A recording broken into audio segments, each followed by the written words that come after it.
But gods do not go quietly, and history repeats. So this tale was only a matter of time. In the past 10 years or so, there has been a bit of a boom in the roguelite genre. Games like Darkest Dungeon, Slay the Spire, and The Binding of Isaac helped push the roguelite genre forward and establish its modern identity. But it wasn't until Hades released in 2020 that the genre truly broke into the mainstream. It was nominated for Game of the Year and won Best Indie and Best Action Game at the Game Awards in 2020. Jump to today with Hades 2, a game that expanded on everything the first got right. The 2025 Game Awards wrapped up a few months back, where Hades 2 was again nominated for Game of the Year and won Best Action Game. Supergiant may still be chasing that elusive Game of the Year, but after running through Hades 2, it is clear to me that they have mastered the modern action roguelite.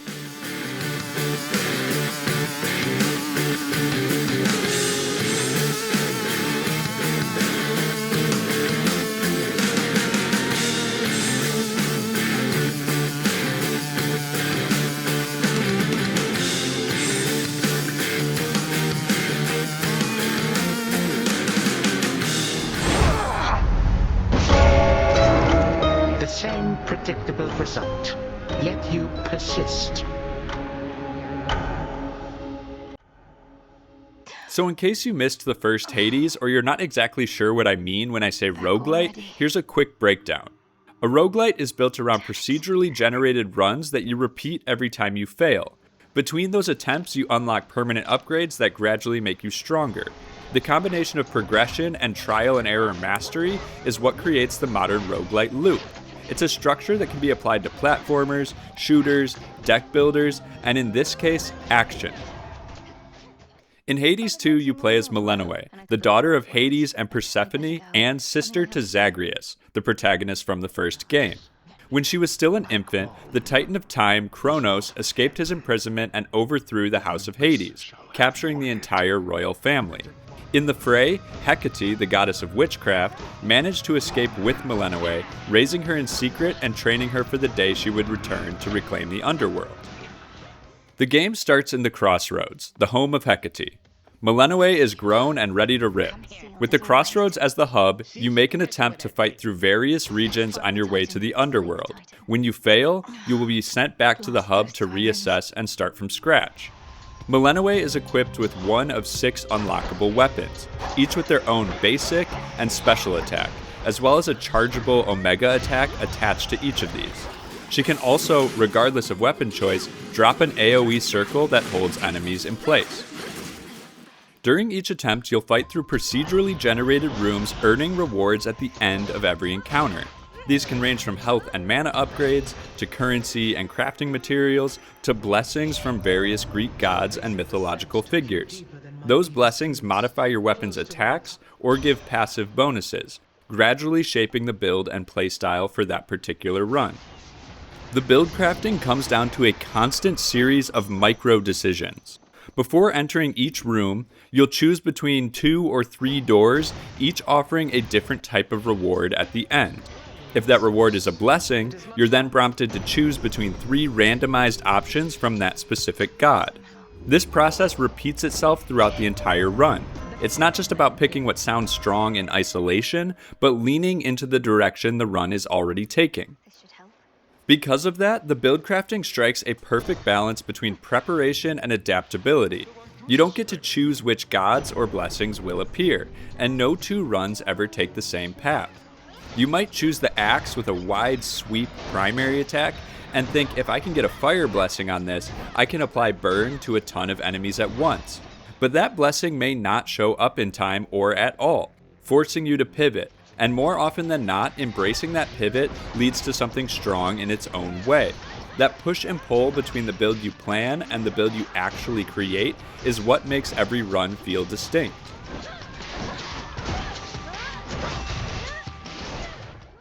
But it's not just about reacting to random buffs mid-run.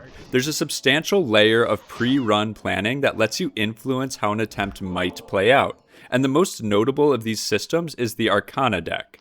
Before each run, you select from a set of tarot-like cards that provide passive bonuses. Each card has a grasp cost, and you can only equip cards up to your current grasp limit, forcing you to be strategic and make trade-offs based on weapon choice and so on. These Arcana effects range from general stat boosts like movement speed or survivability to more targeted options that help manage randomness.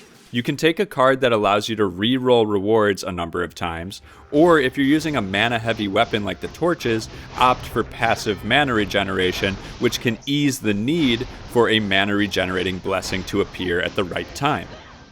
You can also further shape a run through trinkets, which provide much stronger passive effects but are limited to a single slot. These have a more dramatic impact on how a run goes, including options that increase the likelihood of certain gods appearing and improve the rarity of boons offered. Used together, these systems don't remove randomness, but they give you meaningful control over how you engage with that randomness. The game also gives you an option to abandon a run early and return to the crossroads, essentially scrapping the attempt. I like that they give me this option, but because of the systems they have in place, I only ended up using it like 2 or 3 times in my roughly 60 run playthrough. My failures were almost never purely RNG, but genuine failure against a difficult challenge. Did you do it? Which brings me to the combat. It's some traditional, fast-paced, top-down action, but some of the cleanest and most readable I've seen. There's a lot on screen to deal with at any given time. Melee and ranged pressure from a wide pool of enemies, environmental effects, and your own abilities. But it never breaks down into noise. It's all carefully designed and, while significantly difficult, never unfair or sloppy. The bosses are really the best example of this careful balance, often flooding you with mechanics so quickly that your first attempt or so feels out of control. But with repetition, those encounters start to slow down, patterns start to emerge, and openings become more obvious. And what at first seemed impossible turns into something you can methodically dismantle through position, timing, and precision. So while this is very much a game of buildcraft and thoughtful planning, it is more about mechanical skill. The base level combat is difficult and constantly ramping, especially if you want to pursue the optional endgame challenges. And now, unto the champion of night, the spoils. Oh. You're going to fail a lot, but it doesn't always feel so bad. You've probably honed in on that boss that keeps killing you, but you've also probably picked up some materials along the way. Materials that can be used back at the crossroads for various purposes. First is brewing incantations in the cauldron. The bonuses from the incantations vary a lot, from unlocking special in-run shops or healing shrines to mandatory story objectives. You can also use some of these materials to upgrade the weapons and arcana cards I talked about earlier. This is another important system to make the roguelite pattern of slamming yourself into the same run over and over and losing feel way less repetitive than it sounds. Yeah, you fought through those same 3 areas just to die at the boss who has been kicking your ass. But you brought home enough materials so this time around you get a secret healing oasis, that 1 arcana card gives you 5% movement speed instead of 3, and that axe is now level 2. May nectar of the gods bring greater blessings still. Will is done. One of the toughest challenges for the roguelite genre is telling a compelling story, and understandably so. It's not that roguelites are bad at storytelling, it's that repeated runs and repeated failure make it difficult to keep narrative momentum going. Hades' take on this problem, while maybe not revolutionary on paper, is executed so well that it deserves a ton of praise. Hades 2 features a strong cast of characters, both allies and enemies, with excellent voice acting across the board. Millennium can chat with these characters both between and during runs. Everyone at the crossroads always has something new to say. Every god delivers a little tidbit when granting a boon, and there's nothing quite like trading a bit of trash talk with the bosses. All of these conversations add lore to the world and help foster a real connection to the characters. What makes the system so successful is just how much dialogue there is. In my experience, characters never repeat themselves. The game reportedly contains around 30,000 lines of fully voice-acted dialogue, an impressive amount for this type of game, and by some accounts a roughly 50% increase over the original. What makes it even more immersive is how reactive that dialogue is to player behavior. If you're carrying a certain weapon, Hecate might comment on its origins. If your run leans heavily toward a single god's blessing, other gods may remark on that relationship. The storytelling is flexible, contextual, and consistently relevant, and always delivered with just a bit of wit and whimsy. It creates a near constant sense of lore and narrative progression, even when you're not strictly making progress. So hold on, how is it you're going after the Titan of Time way down below, but he's also attacking Olympus way up top? Is he two separate guys, or just the one?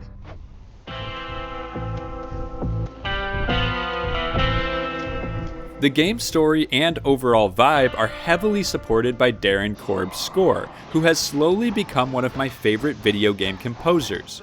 Korb has composed the music for every Supergiant project, and over time he's developed a sound that feels immediately recognizable. His work blends multiple genres, most notably folk, rock, and even hints of heavier, almost metal moments at times, all crafted specifically to function as ambient, loopable game music. It's hard to fully describe the tone he hits without experiencing it in-game, but it's unmistakably unique, and it plays a huge role in shaping the identity of Hades 2.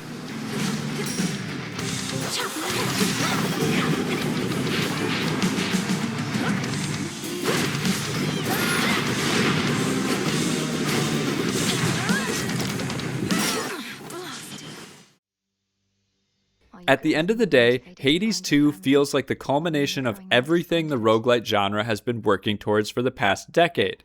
It takes the stellar foundation laid by its predecessor and refines it into something remarkable. Every system masterfully feeds into the roguelite philosophy. Buildcraft rewards adaptability. Combat demands precision and mastery. Character progression keeps the game on pace rather than replacing the need for skill. Even the story deeply understands the genre it exists in. Nothing here feels accidental, and nothing feels out of place. Supergiant still may have not secured that Game of the Year win, but after spending dozens of hours in Hades 2, it's hard to argue that it hasn't already achieved something just as important. This is a studio operating at the absolute peak of its craft, delivering an action roguelite that understands its genre and executes on its ideas with incredible consistency.